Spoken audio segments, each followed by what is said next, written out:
Salamat po aming Ama sa pagkakataon na inyong ibinigay sa inyong mga anak upang kami po ay sama-samang sumamba sa inyo. Ipinagdiriwang po namin ang inyong kabutihan. Dinggin niyo po ang aming mga personal na pasalamat, pagpupuri at pagtatalaga sa inyo sa aming pagtitipon na ito.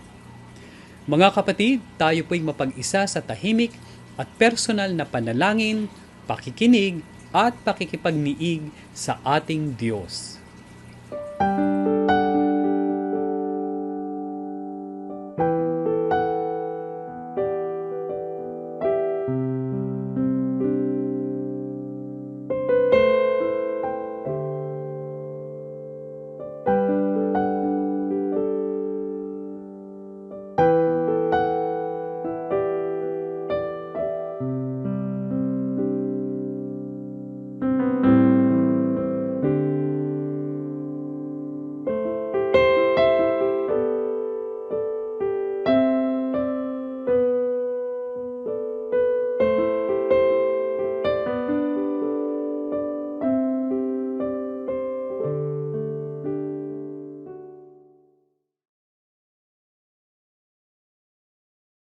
Halina kapatirang day by day, let us praise the Lord today.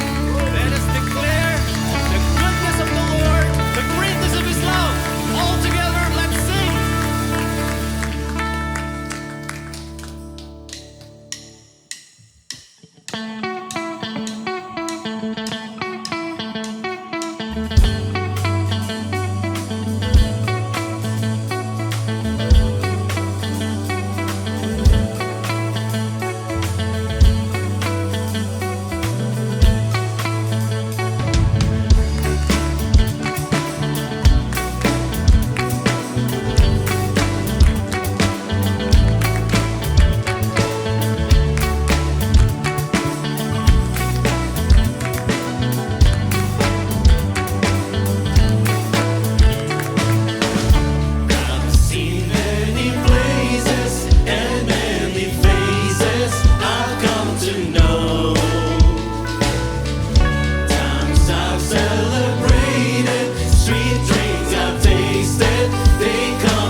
Salamat Panginoon dahil patuloy nyo kaming inaakay.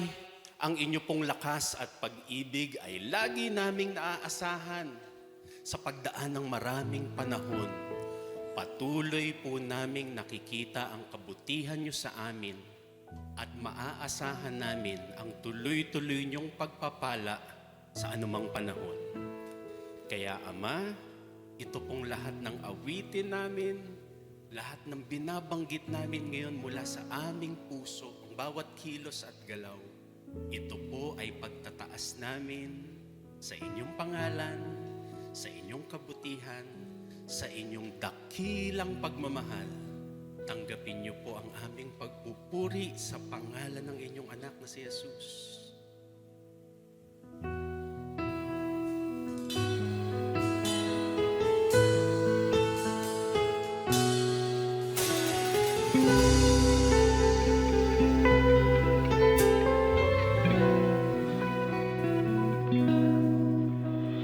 Awitan ko man lahat ng awit sa mundo, di kayang ilan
tatag at wagas niyong pagsinta.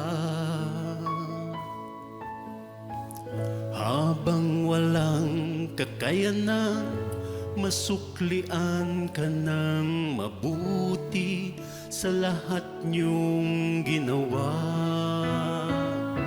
Niyakap niyo ako sa aking karumihan. Inibig niyo ako nang di kayang tumbasan. O Diyos ng katarungan at katwiran na kahit minsan di nabahiran ang kabanalan, kaluwalhati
kapangyarihan. Ang lahat-lahat ay sa inyo lamang, aming Panginoon. Kasama po sa inaalay namin ngayon ang aming isip, ang aming puso at kalooban. Pagpalain niyo po ang inyong tagapagsalita at padaluyin niyo sa pamamagitan niya ang liwanag na magbibigay sa amin ng bagong lakas para sa bawat araw. Ito pong lahat ay hinihiling namin sa pangalan ng Panginoong Hesus.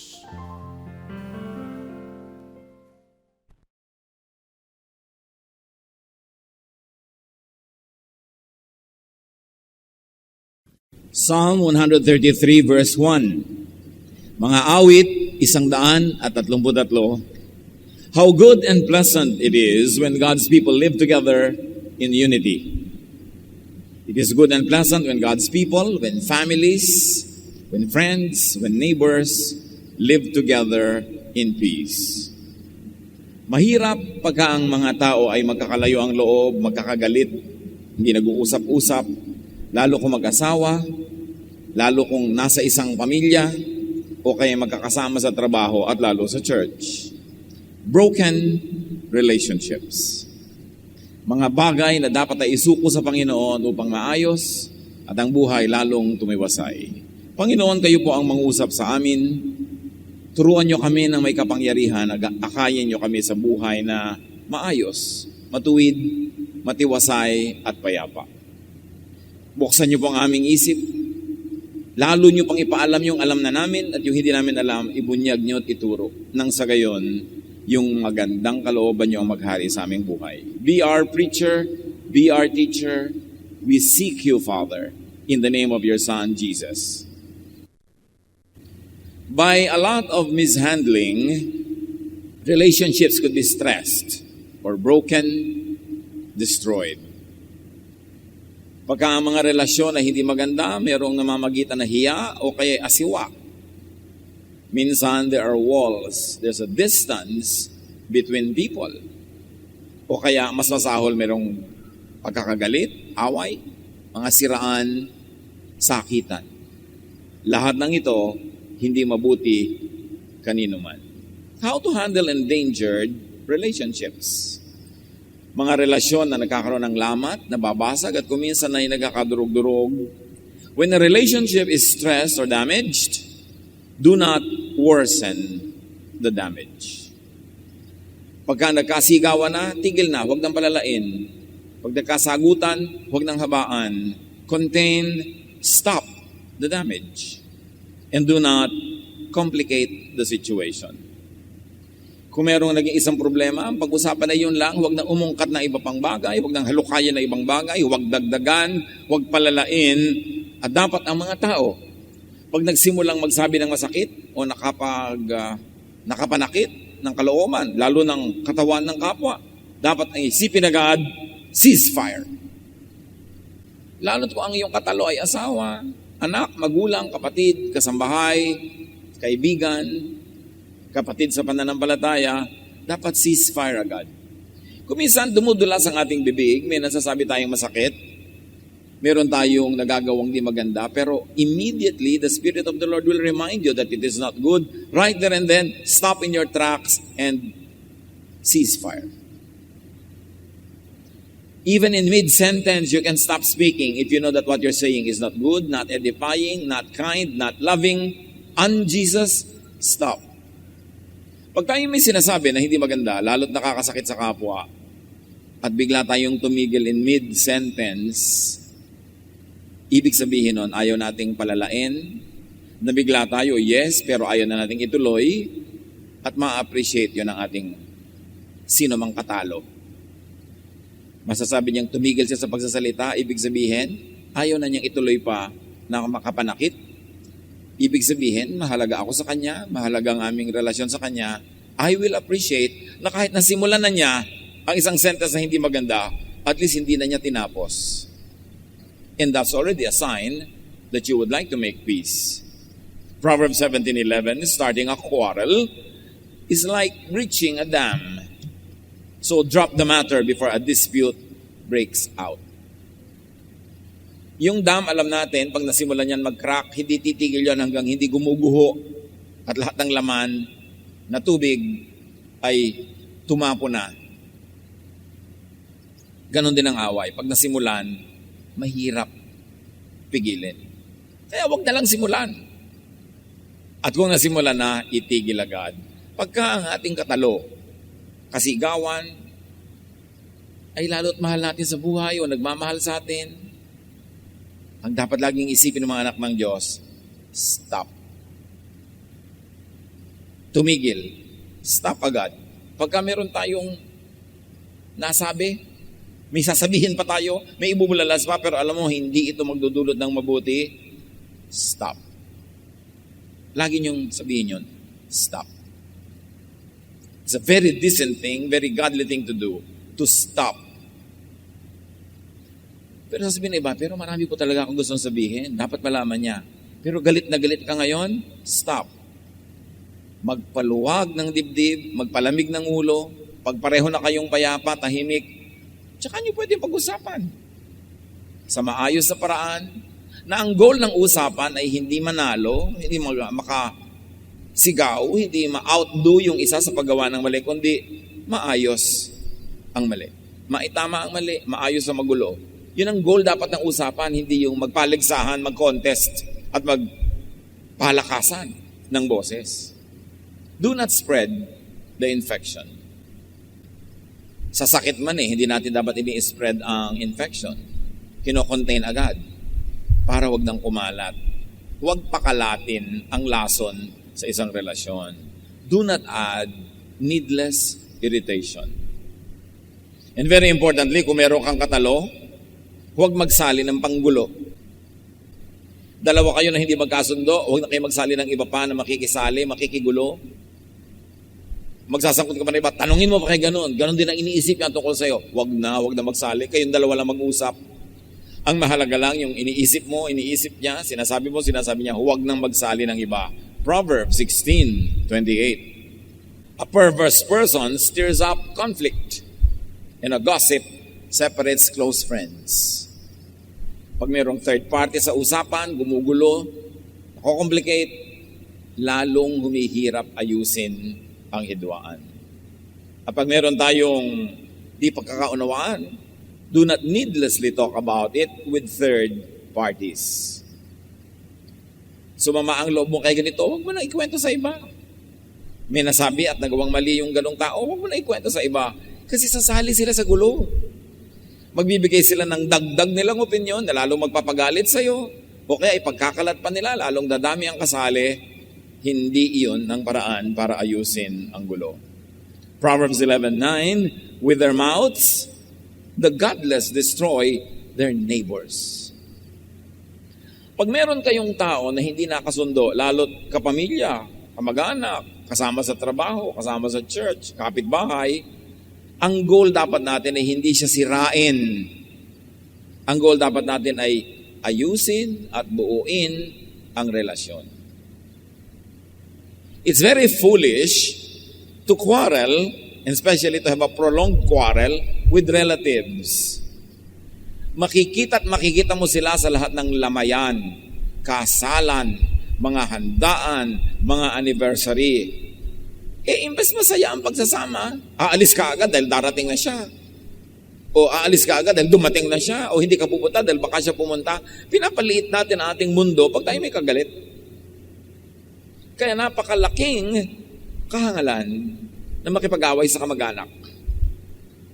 Dahil alam naman natin, hindi naman naiiwasan ng kamag-anak sa buhay nating ito.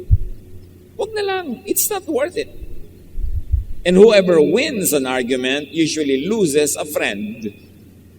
Pag nanalo ka sa pagsigaw, sa pangangatwiran, nanalo ka sa pagduro-duro ng kapwa, yun lang moment na yun mukha kang panalo. Pero all your life, you're a loser because you lose a friend. You lose a relative, and that is a great loss. Pag meron tayong pinag-awayan, do not dig the past. May nagawa siyang mali ngayon, yun lang ang pag-usapan para maituwid. Huwag nang ungkatin ang mga nagawa niyang mali last year, 10 years ago, 30 years ago. Tapos na yun. Ang mga anak ng Diyos, ang mga taong matalinong gustong mag-move on, yung mga masasakit, mapapait, pinapatawad na, kinakalimutan na. At kung nagkakaroon ulit ng bagong iritasyon, hindi na yun binubuhay pang muli. Kasi dumadami ang isinasama ng loob, mas humihirap magkasundo. Philippians 3:13, one thing I do, forgetting what is behind and straining toward what is ahead. Sabi niya, nililimot ko yung tapos na. Ang inaatupag ko na lang yung darating pa. At mas pangit ang nakaraan, mas dapat kong pagandahin yung kinabukasan para bumawi, para mag-balance. Hindi ko mapangit na yung yesterday, gagawin ko pa rin pangit ang today, at gagawin kong pangit ang tomorrow, di walang bawi. Talo ka forever. So pag merong hidwaan, stick to the immediate issue. Limit the issue. Nagkulang siya sa iyo ngayon, yun ang pag-usapan nyo. Paano maitutuwid? Huwag na yung pagkukulang niya nung unang panahon. May nagawa siyang mali ngayon, yun na lang ang pag-usapan. Huwag nang ungkatin yung matagal na. And no matter what happens, you have a disagreement, you have a valid complaint, you were hurt, you were wrong, you want justice, do so. Seek justice, but do not say hurtful words. Kahit ka kasi naapi, ikaw ang tama, siya ang mali. Pero oras na nagsalita ka na masasakit, mali ka na rin. Pareho na lang kayong mali. Ang ipinagkaiba lang, nauna siya. Pero sino naman ang mas recent? Ikaw. Kumisan nga, ikaw na nga yung nagawa ng mali eh. Pero pag sabi mo ng masakit, sa sobrang dabog mo, sa sobrang arte, nasakta na siya ng higit-higit sa dapat na mangyari, na ibayad niya sa kanyang utang sa'yo. Kumisan nga, kahit ikaw pa yung nagawa ng mali, ang ending, ikaw pa yung magsusorry. Kasi, sumobra ka naman ng paggaganti, ng pagtutuos, ng panunumbat. Choose your words. At pagka merong kaaway, lalo emotional, heated argument, speech may be silver, but in that time, silence is gold. Walang hihigit na mahalagang gawin pag mainit ang ulo mo at mainit ang ulo niya, kundi manahimik. Hindi ka naman mananahimik forever kung gusto mong ayusin, pag-usapan, pero hindi sa oras na mainit ang ulo mo, mainit ang ulo niya, o sabay kayong mainit ang ulo, walang mangyayari. Kahit nasaktan ka, pag nanakit ka na rin, mamaya hindi na siya sorry. Siya na yung feeling sorry for herself or himself. Therefore, you lose the high moral ground. Proverbs 12:18, the words of the reckless pierce like swords, but the tongue of the wise brings healing.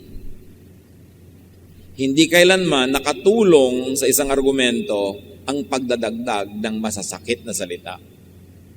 Kasi sa halip na makinig sa'yo yung tao, nagiging defensive o lalong magiging offensive, you will go nowhere. Freeze the matter if or while there is nothing good or better to do. Nasaktan ka, may ginawa siyang mali, pero hindi mo alam kung anong gagawin, hindi mo alam kung anong sasabihin, hindi dapat wala kang gawin, wala kang sabihin, kasi malamang, lalo't mainit ang ulo mo o nasaktan ang iyong loob, ang gagawin mo mali. Non-speech, non-action is better than bad speech and bad action. Basta hindi alam ang gagawin, hindi wala kang dapat gawin. Hanggang malaman mo kung anong dapat gawin. Parang hindi mo alam kung saan pupunta, tapos drive ka ng drive. Sayang ang gasolina. Tapos yung nalaman mong mali ang pinuntahan mo, aatras ka pa, babalik ka pa, sayang. Huwag ka mo nang gumalaw. Maghintay ka. Be still and know that I am God, sabi ng Panginoon. And when a relationship is stressed or damaged, do not needlessly or impulsively cut communication lines. Iwasan natin yung sobrang bugso ng damdamin na pagbigla tayong nagalit, pagbabagsakan agad natin ng telepono. Babalibag natin yung pinto sa pagsasara. O bigla kang unfriend o block. Huwag gawin yan. At lalong-lalo, huwag magpalayas. Lumayas ka. Galit na galit ka kasi, lumayas ka. Lumayas nga. Tapos bukas na may miss mo na, hindi mo na ngayon malaman kung paano pababalikin. Ang mabuti pa, kung talagang hindi mo matiis, ikaw ang lumayas, ikaw ang tumalikod, ikaw ang umalis, kasi pag gusto mo bumalik, ikaw ang may pasya, di bumalik ka. Pero yung pinalayas mo, paano yun babalik? Kung hindi siya kusang babalik. Do not weaken yourself by being too emotional at masyadong madrama. Ang nananalo sa ganitong mga bagay ay yung mapasensya, yung marunong maghintay at magtiis sa mandali. Proverbs 19:11, a person's wisdom yields patience. It is to one's glory to overlook an offense. Parang normal na magalit kung dapat magalit. Pero dapat ka nang nagalit. Hindi ka nagalit. That is to your glory. And very especially to God's glory. At kailangan, huwag ka magsasara.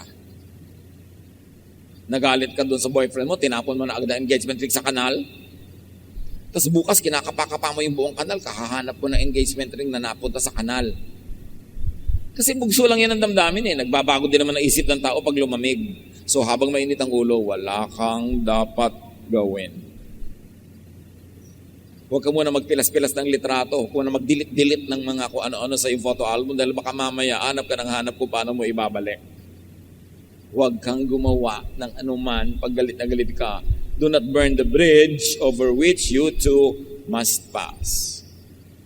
So ang tao baka Diyos, or at least ang taong matalino, pagka siya'y nagalit at meron siyang gustong sabihin, meron siyang gustong gawin, magdabog, ang dapat niyang laging sasabihin sa sarili, stop. Tigil. Tumigil ka. Sa sarili mo, tumigil ka.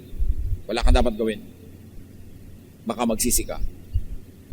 When a situation is very hard, very difficult, you have no clear guidance as to how to proceed, freeze. Parang ulam, hindi mo pa maluto ngayon, hindi mo pa alam ang gagawin, lagay mo sa freezer, saka mo naharapin pag may oras ka na. At pagkating-kati ang iyong dila na magsalita, manglait, mangmaliit, shut up. You will be glad you did. Ang hirap-hirap yata nung may sinabi ka, sa mamaya sabi mo, sorry ha. Mahirap yun. Buti pa, huwag na lang sabihin. Keep your words nice and sweet. You don't know when you have to eat them. Very bitter, very ugly ang iyong word. Mamaya kakainin mo, mahirap lulunin. Buti pa, manahimik. And when you stop, you freeze, you shut up, you are telling the other person that that person or your relationship with that person is more important to you than your terrible feelings right now.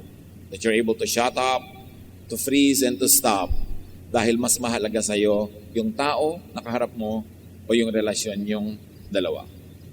Magpalamig ng ulo. Ang taong mainit ang ulo ay nababaliw kahit sumandali. Yung tinatawag nilang temporary madness. At sa temporary madness na yan, ang tao ay nakakapatay, nakakasakit ng damdamin, nakakapanira ng relasyon na kumisan buong buhay pinagbabayaran. Huwag magpadala sa silakbo ng damdamin. And when the communication is bad, when the relationship is bad, and this person is important to you, improve the dynamics. Improve the communication, improve the interaction. Pag nag-uusap na kayo tapos hindi na maganda ang takbo, answer and speak gently. Ang tunay na panalo ay yung natatanggal mo ang galit ng iyong kaharap dahil mahinahon ka. Pero kung dahil sa silakbo ng iyong damdamin ay lalo mo siyang nagalit, talo ka. Because when you anger people, you empower them. Ang sino mang galitin mo ay binibigyan mo ng lakas na gagamitin niya laban sa iyo. So, ang tunay na panalo ay yung galit na galit, napahupa mo loob, panalo ka. Pero yung galit, mas nagalit sa'yo, talo ka doon. Because yung galit niya sa'yo, gagamitin niya against you. Proverbs 15:1, a kind answer soothes angry feelings, but harsh words stir them up. Nagsalita siya, may ginawa siyang hindi maganda, ang sagot mo ay pwedeng maging fuel na ibinuhos mo sa kanyang apoy, lalong nagagablab, o ang sagot mo ay pwedeng maging malamig na tubig na ibinuhos mo sa kanyang apoy, naapula ang apoy, nawala. So anong isasagot mo? Paano ka sasagot? Kahit galit na galit ang tao, pag ang sagot mo banayad, bigla mo siyang i-disempower. Matatanggal ang galit niya. Kung sincere ka at hindi ka nagbabait-baitan lang, yun talagang banayad ang sagot mo, mawawalan siya talaga ng lakas. Galit na galit siya, mali ka. So, pasensya ka na, talagang medyo mahina kasi ang IQ ko. And especially kung totoo ka, hindi siya magagalit sa'yo. Pero kung, bakit? Ikaw, mali ka rin. Magsusundutan na kayo, mag-espadahan na kayo, patayan kayo. Mag-asawa kayo.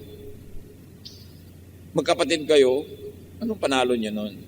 Talo kayo pareho. Pag meron kahidwaan, keep your doors open.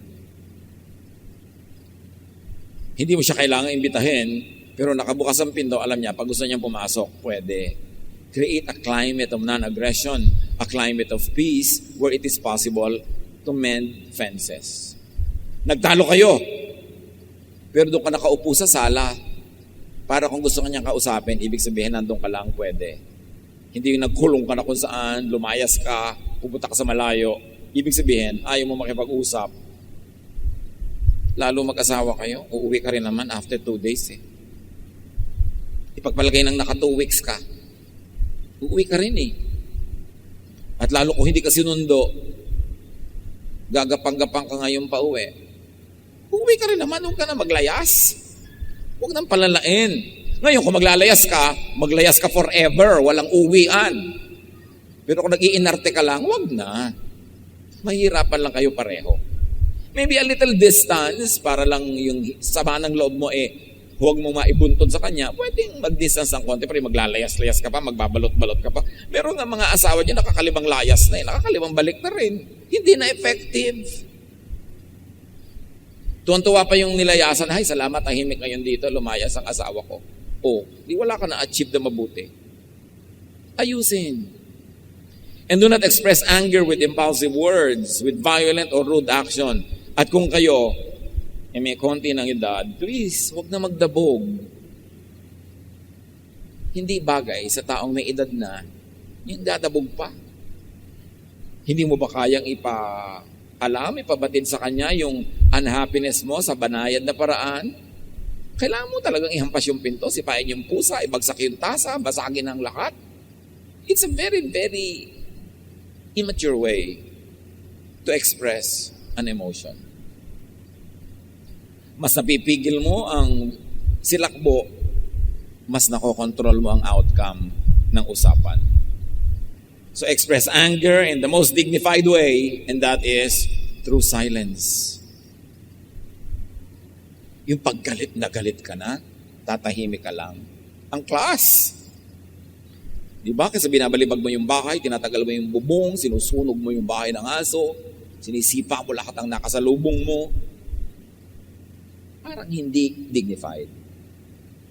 Pero yung mga kasambahay mo, kamag-anak mo, kaibigan mo, alam nila pag tumahimik ka na, galit ka na, tatahimik din sila. At pag pareho kayong tahimik, you create a climate where you can talk calmly, peacefully, para yung good resolution maabot, hindi yung nag-worsen. So articulate anger with constructive words. Hindi mo dapat sabihin na ikaw talagang laging mali ang ginagawa mo. Pwede mo na sabihin, alam mo, hindi ko nagustuhan yung ginawa mo kahapon. Gusto ko yung ginawa mo last week. Gusto ko yung ginawa mo last month. Pero yung ginawa mo kahapon, hindi ko gusto. Pati mapag-uusapan nyo kasi yung kahapon lang na dinidiscuss mo at sinasabi mo rin namang may nagagawa rin siyang mabuti. Hindi generalize mo na talagang ikaw wala kang ginagawang mabuti. Mag-aaway na kayo kasi defensive na siya. Limit the scope of the topic. At kung sasabihin, anak, ayaw na ayaw ko talaga sa'yo. Pwede mo sabihin, anak, ayaw na ayaw ko sa ginagawa mo na pinag-aalala mo ko dahil pag namamotorsiklo ka, tumatayo ka pa, may pinapaikot ka pang platito sa mga daliri mo, hindi ka naman sirkero from China. Nagwo-worry ako. O di alam niya, yun lang ang problema. Hindi sabihin, wala ka nang ginawang mabuti. Generalize ka. Yung tao, nagiging defensive. Articulate with constructive words and without making the other person angry too. Pag galit kayo, at yung kausap nyo, nagalit nyo rin, talo kayo. Kasi walang taong galit na nakikinig. Ang taong galit, ang number one niyang impulse, self-protection. Ipoprotect niya ang sarili niya sa sinasabi niyo. Wala siyang tatanggapin. O kaya, babalik na rin niya kayong aatakihin niya para tumigil kayo ng kaatake sa kanya. So pag nagalit niyo ang kausap, walang mabuting mararating. Talk to people. Talk about your problem. Talk about your concerns to win, not to lose. And the only way to win over an enemy is to turn him into a friend. Ang tunay na pananalo lang pag meron kang katalo, yung naunawaan niya ang point mo at nagbago siya, nag-improve siya, masaya ka. Pero pag nagalit mo siya, hindi ka winner. Huwag sumigaw pag merong kausap kasi walang nakikinig sa sumisigaw. Mamamalat ka, mapapaos ka, but you achieve nothing. And very importantly, pagka pareho na kayo nagkakasamaan ng loob, send peace feelers. Send ambassadors. Very effective. Send offerings. Regaluhan mo. Padalan mo na isang bagay na alam mong gusto niya at alam niyang sincere ka. Hindi ka lang namumuliti ka. It will always work. Nagtampo sa iyong biyanan mo, padalan mo ng bagong refrigerator. Ayaw pa, padalan mo ng kotse. Diba? Ayaw pa, i-manicure mo, i-pedicure mo. Maglulubag din yun. Pero yung chichisbis sa kapitbahay, yung kapitbahay makakarating sa kanya, lalala ang gulo. Philippians 4:2-3, you belong to the Lord, so I beg you to stop arguing with each other. And my true partner, I ask you to help them. May mga nag-aaway. Sabi ng writer, kayong dalawa nag-aaway, nasa Panginoon kayo, tumigil kayo. At kayo naman, mga partner ko, mga kapatid natin, tulungan nyo yung dalawa nag-aaway, pagkasunduin nyo. Pagsasali tayo sa away, dapat ang naging contribution natin, nagkasundo sila, hindi lalong nag-away. Be an ambassador of peace. Mga nanay, nagtatampo ang mga anak nyo kay tatay, speak for the tatay. Alam nyo anak, ang tatay nyo, ganito lang naman pero mahal na mahal ng tatay nyo, itong ginagawa ng tatay nyo sa inyo, bla bla bla. Hindi yung kakampihan mo pa yung anak mo. Pagka may reklamo si AKB, sabi mo, alam mo, may point ka rin na sumama ang loob kay A, pero hindi naman siya all bad, ha? May ginagawa nga siyang mabuti sa'yo. Yung iba doon, alam mo, yung iba, hindi mo alam. So, ipapaalam ko sa'yo para malaman mong marami siyang mabuting hangarin para sa'yo. Pag may nagsusumbong sa atin, dapat pag alis nila, ang dala-dala nila is goodwill, peace of mind, and better understanding of the person they are angry with. Hindi yung lalo nating nasulsulan. Be an agent of God, not an agent of Satan. At kung may galit sa atin, mga kapatid, hanggang kaya nyo, ibigay nyo ang gusto. Ibigay nyo ang ibig. Kaya nga sabi ni Jesus, hinihingi niya ang inyong jacket, ibigay nyo na rin yung kamiseta nyo. Pinaglalakad ka ng 1 mile, 2 miles na ang lakarin nyo, kay kaliligaya niya. Give them what they want. Habang kaya nyo. Lalo sa mga magkakapatid, nag-aagaw-agawan sa mana, sige na, hayaan mo siya makalabang ng konti. Kung dahil lang doon, mag-aaway-away kayo. Hanggang yung mga pamangkin, mga pinsan, mag-aaway-away sa next generation. Dahil lang sa konting lupa sa kuko. Hayaan mo na, kanya na, para tahimik. Proverbs 25:21, if your enemy is hungry, give him food to eat. If he is thirsty, give him water to drink. Pag may kaaway ka at may sakit, dalawin mo. Sigurado ang pupuntahan ng relasyon nyo, peace. Biglang nasunugan, padalan mo ng mga gamit. Dahil ang paggawa ng mabuti, nagtatagumpay yan. Hindi yung kaaway mo, nadapa na, pagtatawanan mo, lalo magagalit. Makaka-recover din naman yun Alam nyo ba, na pagka ang kaaway natin, o yung taong hindi nice sa atin, biglang nagkaroon ng setback, nagkasakit, nawala ng pera, nabigo, napahiya, it is the best time for you to be nice to them. Because that's the time they need kindness, they need goodness. And when you come into their lives in those weak moments, you would have made a bridge towards friendship. Huwag niyong ipagbubunyi ang kabiguan at kasakitan ng iba. Yun ang time to be good. Pagka ang tao, maaliwalas ang buhay, mariwasa, malusog, ginawa niyo ng mabuti, na-appreciate niya yun, 10 points. Pero pag down and out siya at gumawa kayo ng mabuti, 1,000 points ang appreciation niya doon. Kaya lumalaki ang value ng ating kabutihan, lalo't ang ginagawa natin ay hindi deserving at lalo't very needy siya. This is the way of Jesus. Kaya sabi niya, sinampal ka sa kanan, ikakaligaya mo, ibigay mo pa yung kaliwa. Total, sumakit na yung kaliwa mo, isama mo na yung kanan.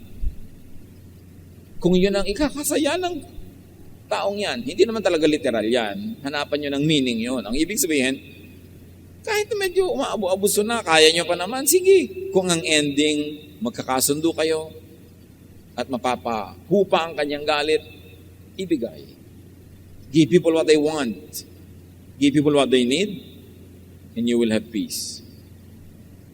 And very importantly, damaged relations na, restore the relationship. Lalo kaibigan mo, ang tagal-tagal nyo magkaibigan, tapos nung nakaraang eleksyon, magkaiba kayo ng presidente, magkaaway kayo ngayon. Ang cheap nyo naman. Sayang ang pinagsamahan. Pareho naman kayo hindi kilala ng kandidato. Kung ipaglaban ninyo, akala nyo, kaulayaw nyo sa katre.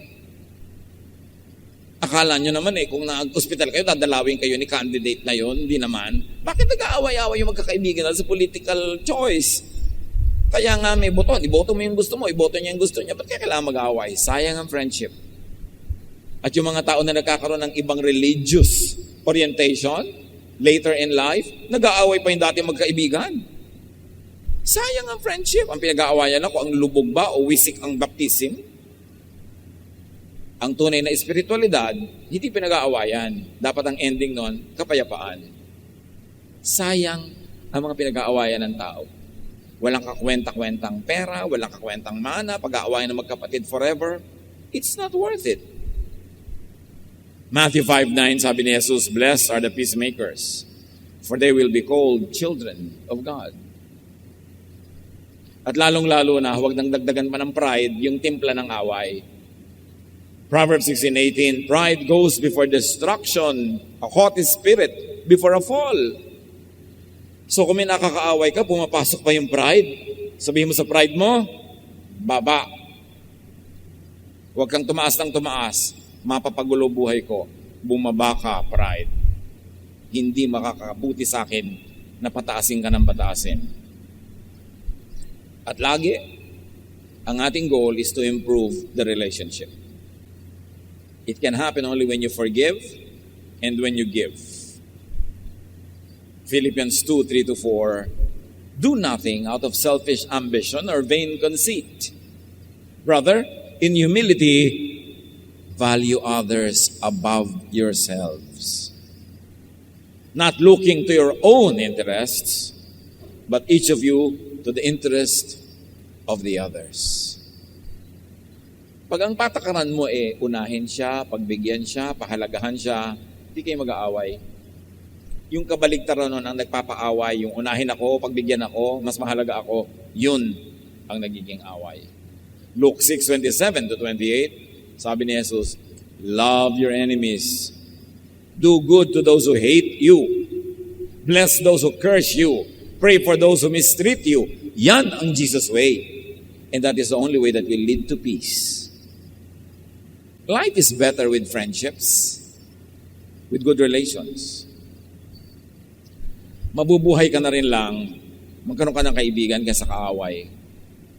At yung kaibigan na, huwag nang gawing kaaway pa. Ecclesiastes 4:9-12, "You are better off to have a friend than to be all alone, because then you will get more enjoyment out of what you earn." Yun daw ating mga kinikita, mas enjoyable kung sineshare natin with people. Marami kang pera, wala siyang pera, di ilibre mo para magkasama kayo.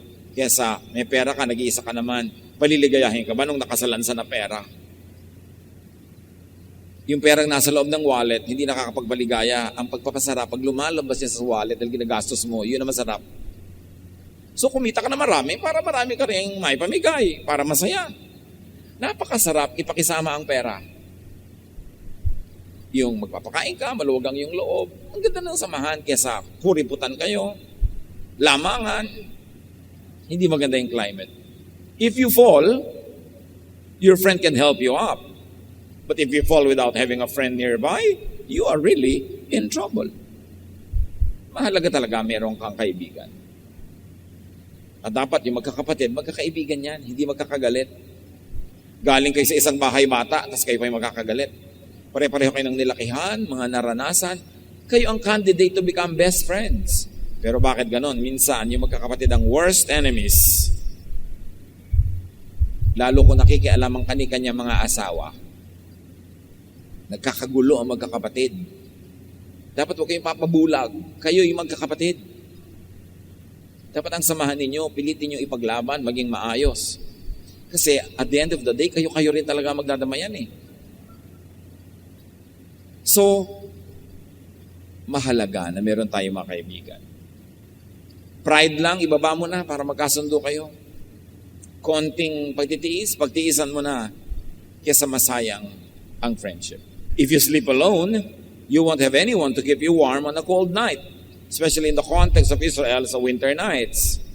Someone might be able to beat up one of you, but not both of you. As the saying goes, a rope made of 3 strands of cord is hard to break. Sabi siguro kung nag-iisa ka, baka mabugbog ka, pero kung dalawa kayo, mahirap yun. May katulong ka eh.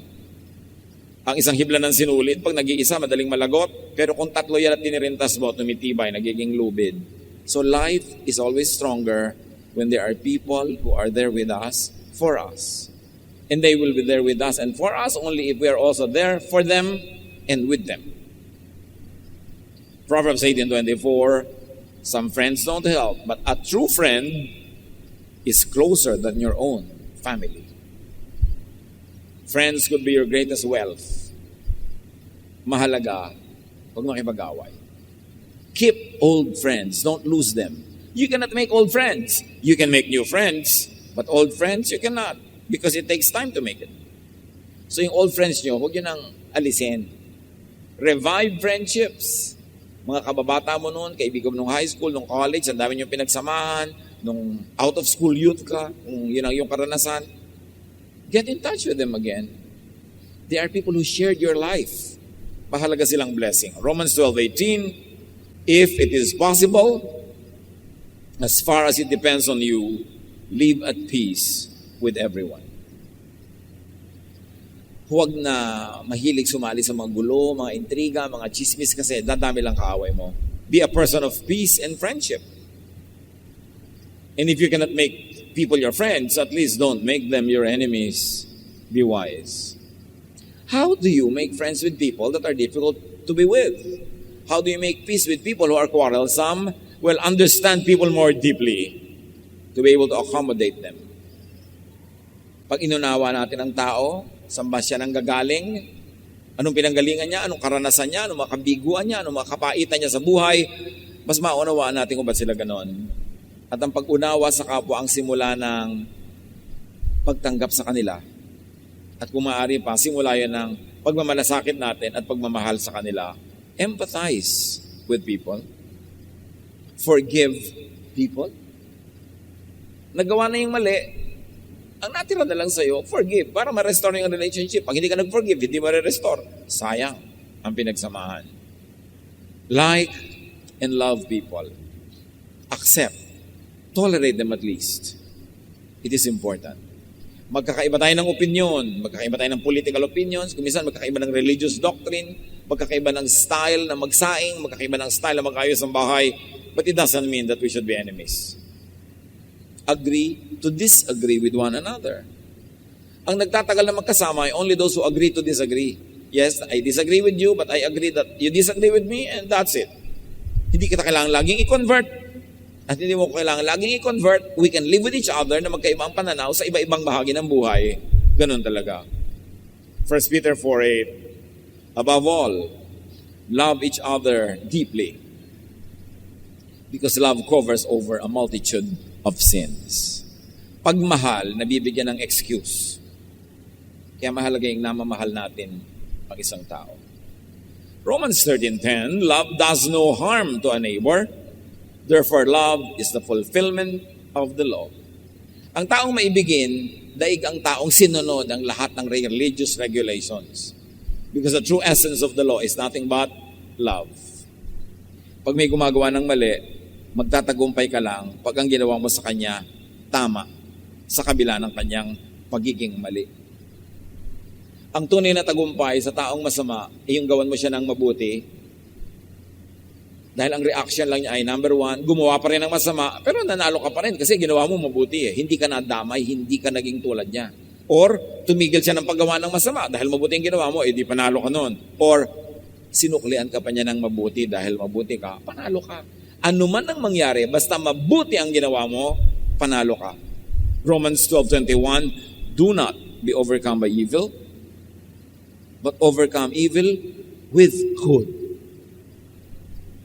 Ang tunay na wagi, yung ang pagbabalik niya sa masamang ginawa, mabuti. Ginawan mo ako ng masama, gagawa kita ng mabuti. Kasi yun ang panalo kay Jesus. Ang sama-sama mo, lalo kung gagawing mabuti ang pakikitungo ko sa iyo. Kasi kahit hindi ka maging mabuti sa akin, yun ang tamang gawin. At least hindi ko ginawa ang mali, panalo ako. Paano ko sa paggawa ko siya ng mabuti, tumigil ka ng paggawa ng masama, di masanalo ako. Paano pa kung sa paggawa ko ng mabuti, sinuklian mo ko ng mabuti, di sobrang panalo. So whichever way, pag maganda ang ginawa mo, pag tama ang ginawa mo, kahit anong ginagawa niya, panalo ka. Ang nagsasalita, ang gumagawa ng masama, ay talo, talunan. Bakit? Kasi ang naghari sa kanya kasamaan, talo siya. Pero pag ang naghari sa iyo si Jesus, mabuti ang ginawa mo, kahit sa tingin ng iba ay naagrabyado ka, natalo ka, na-out-talk ka, na-out-shout ka, panalo ka sa tingin ng Diyos. At yun ang mahalaga. Broken relationships are hard to live with. Mga kapatid, sa sandaling ito, napag-isip-isip nyo na ba? Sinong mga kapatid ko ang kagalit ko? Sino ang mahal ko sa buhay na kagalit ko? Kagalit ko ba ang asawa ko? Kagalit ko ba ang pinsan ko, ang neighbor ko, yung office mate ko? Sino kagalit nyo? Masarap bang may kagalit? Hindi naman. Mahirap makipagkasundo. Hard work yun eh. Pero mas mahirap hindi makipagkasundo. It is harder to keep war rather than to make peace. Hirap din lang at hirap. Ang gawin nyo na yung gusto ng Diyos, yung mabuti ang bunga, at yung ikaw yung magwawagi sa tingin ng Diyos. Pareho lang namang mahirap. Sabi ng matatanda noon, putik din lang at putik, tawirin at ng malapit. Mapuputikan ka rin lang naman, kahit lumayo ka, magpaikot-ikot, diretsuhin mo na para mas madali ang buhay. At tatandaan nyo ito, broken relationships lead to broken hearts. Or yung baligtad, broken hearts lead to broken relationships. Ganyan siya, nangaaway, mahirap kasama, mahirap kasundo, kasi broken siya. Bakit halimbawa yung asawa mo, nagnang-nag sa'yo, pinagtaksilan mo pala broken siya. Kaya siya ganyan. Kung hindi mo ginawa ng ganun, magiging ganyan yan. So, magtiyaga ka kasi ikaw may gawa. Meron ko kuminsan na anak na pinalaki mo sa sobrang sungit, hindi mo na iparamdaman yung pagmamahal, lagi mong pinaparusahan, tapos ganyan, rebellious siya, matigas ang ulo niya. Broken siya eh. Tayo mga kapatid, gumagawa lang tayo ng nakakasakit sa kapwa at nakakasira sa sarili kasi meron tayong inner brokenness. Kaya ang tunay na pakikitungo sa mga taong mahirap kasama, arukin mo, hukayin mo ang lalim ng kanyang buhay. Ba't siya ganon? And deep within, ang makikita mo is a scared, broken, hurting rabbit. Not really a roaring lion on the outside, but a hurting rabbit. Marami sa atin nagtatabang-tabangan, nagtitigas-tigasan, kasi lang may pinagtatakpan tayong hina ng loob. Nananakit tayo sa takot nating maunahan na tayo ang masaktan. Naninigaw ka ng malakas sa takot mong ikaw ang mabuli, matakot. So, behind a bully, behind a person who's difficult to be with, behind a nagging husband or wife, behind a pasaway na anak, could be a broken heart. At magkakaroon lang tayo ng malalim na solusyon kung yung broken heart ang i-address natin. And you know how a broken heart heals, it's only with the love of God. Kaya si Jesus, ang solusyon niya, unloving siya. Ang isagot mo, love. Yun ang tama. Unloving na siya, unloving ka pa rin, pareho kayo magiging hateful, nobody wins. Restore your broken heart, if that is the heart that is broken around. Dalhin niyo sa Panginoon, forgive people, and move on. Kung nasaktan ka na noon, nasugatan ka na noon, hindi pwedeng araw-araw, yun na lamang ang excuse mo para ka maging irritable, para ka maging mahirap kasama dahil nasaktan ka noon. Nasaktan ka na noon, yes. So magpatawad ka na para huwag ka nang patuloy pang masaktan. Kasi minsan ka lang nasaktan, pero ito yung inaalala mo, ito yung inuungkat mo, nasasaktan ka uli. E di, nadodoble-doble yung sakit. Yung una, iba ang sumakit sa'yo, pero habang inaalala mo, nire-reprise mo, nire-replay mo, ikaw na ang nagpapasakit sa sarili. Your only freedom from a disturbed, a hurting, a painful past is forgiveness. Because when you forgive, you heal, and you move on, you benefit. Try not to forgive. Try to be always bitter. Magalit ka, kung lumikha ka ng lahat ng gulo, edi ikaw din ang lugi. Forgiveness is the way to healing. So if you have to forgive yourself, you have to forgive others, so you can be much more peaceful, you can be more relaxed, and you can be nicer to be with. Pero tandaan nyo, pag may tao ang hirap kasama, survivor siguro yon, trying to survive. So imbes na mainis kayo, magalit kayo, reach out with the love of Jesus. Love always wins, only it takes time.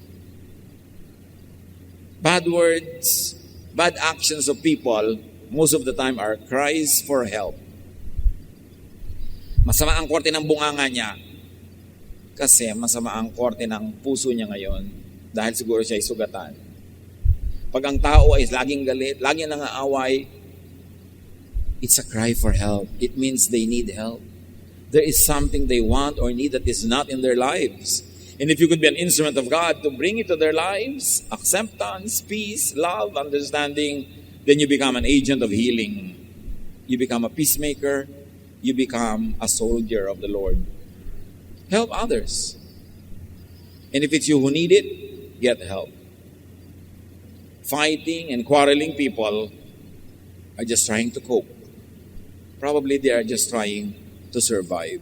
Kaya sila ganon. Understand. Umunawa. At kung ikaw yung hindi na uunawaan, ipaliwanag mo sa maganda at malinaw na paraan kung ba't ka nagkakaganyan. Huwag mong daanin sa pagiging pasaway. Huwag mong daanin sa pagiging rebellious. Huwag mong daanin sa pagiging mahirap kasama. Kasi hindi ka maintindihan. Ipaunawa mo kung anong nararamdaman mo para matulungan ka talaga at nang sa gayon, magkaroon ng mas payapang buhay. Yes, there is eternity, but on this earth you live only once. Life is short. And it becomes even much worse kung may mga kaaway tayo. Kung mahal natin sa buhay at mahal tayo, be at peace with people around you. Dear Lord, teach us, Lord. Kung kami palaaway, ituro mo sa amin yung ways of peace. Kung kami yung laging inaaway, ginugulo, turuan mo kami to be loving and understanding. At nang sa ganon, ang magwagi kayo, hindi si Satan. Ang manalo is the way of God, not the way of the devil. Make us agents and instruments of peace. Pagbulay-bulayan natin ang kahulugan ng mga ito sa ating mga personal na buhay, manatili sa presensya ng Panginoon, manahimik sumandali, and hear the voice of God as the Spirit helps us to apply this in our personal lives.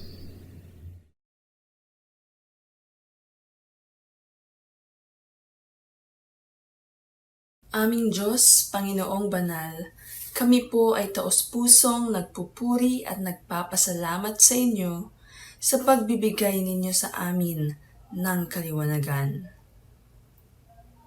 Thank you, Lord, for reminding us to value others before ourselves. Tunay nga po na marapat kaming maging maibigin at mapagmalasakit sa aming kapwa upang maging karapat-dapat kami sa inyong paanan. Thank you, Father God, for reminding us to be a person of peace and friendships. Sa ilang sandali ng katahimikan, patuloy po nating papurihan at pasalamatan ang Panginoon.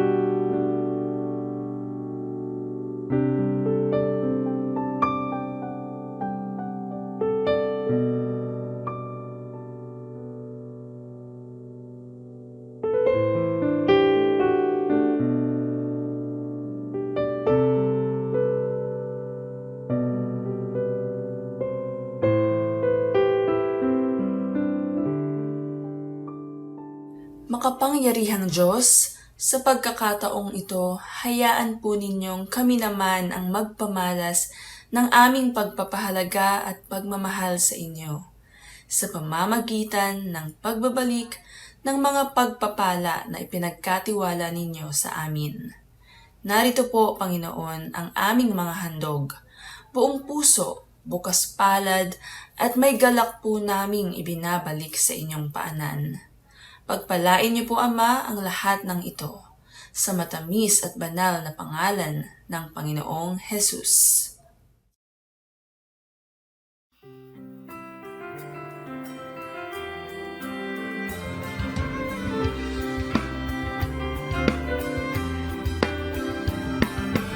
Aming mga kamay, naghahandog tanging alay, mula sa puso ko'y tigil, salamat na hatid, upang salita niyo ay palaganapin, at palawak ng makalangit na gawain. Tinig na umaawit, pagpapuri ang inihahatid, sa salamat ang sinasabi, ang kalagay walang hatid, upang sayang ibinabalik, pagpapiyayang galing sa langit, tunay na yaman ng iyong pag-ibig. Ang aming alay, O Diyos, ay tanggapin, handog na pinakamahina, ang aming gagawin, lahat ng ito'y sa inyo dinamdalin, manalaan tungo sa inyong gawain. Aming alay, O Diyos, ay tanggapin, handog na pinakamahina, ang aming gagawin, lahat ng ito'y sa inyo dinamdalin, nakalaan tungo sa inyong gawain. Lumalapi sa Diyos na ay likha sa aming handog. Alabang tulungan siya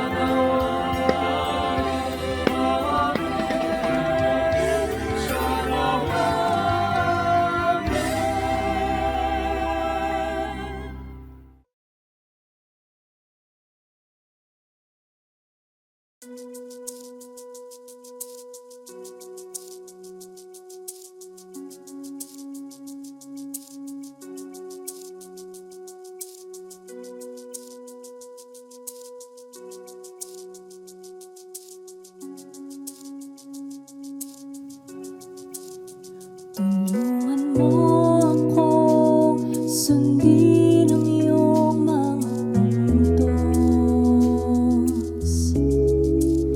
Tulungan mo akong ang buhay ko'y maiayos.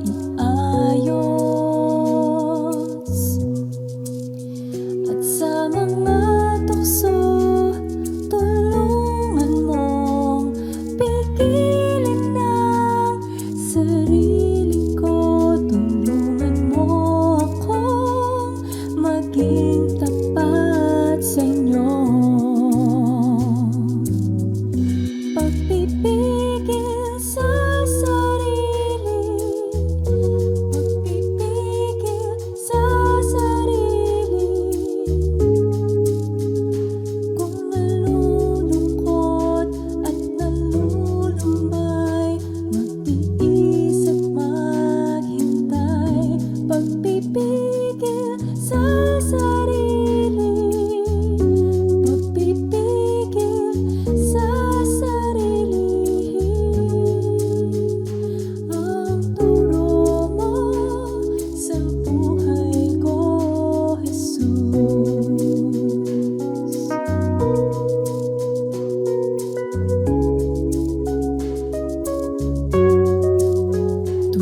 Jesus.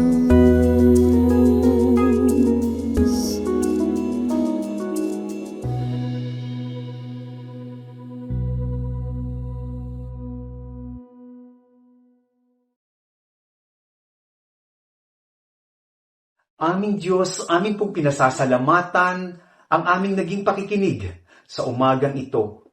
At kami po ay lubos na nagagalak sapagkat kami po ay nakaranas ng kalayaan ng aming kaisipan, nakasumpong ng kapayapaan sa aming espiritu.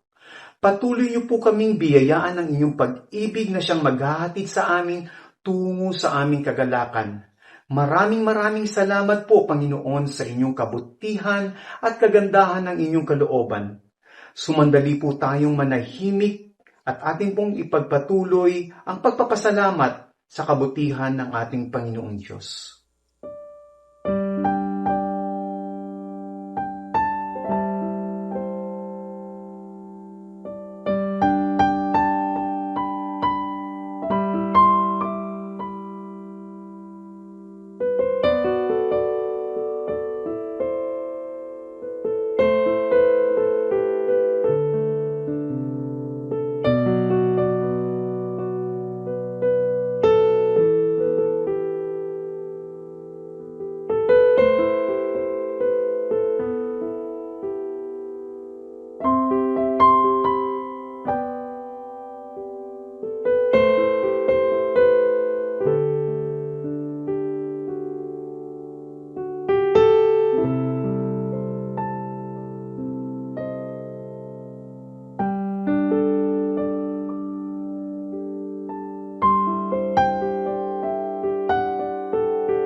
O Panginoong Diyos, patuloy ka nga pong mahayag sa aming mga buhay at ipabaon mo sa amin ang iyong mayamang pag-ibig, habag, kapayapaan at pagpapala.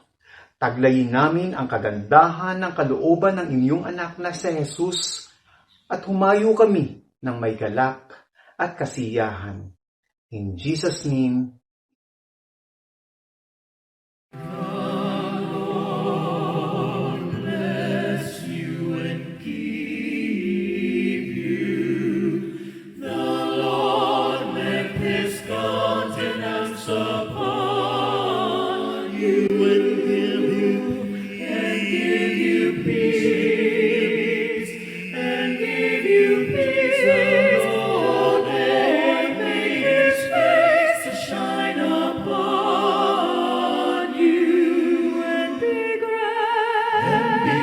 gracious unto you.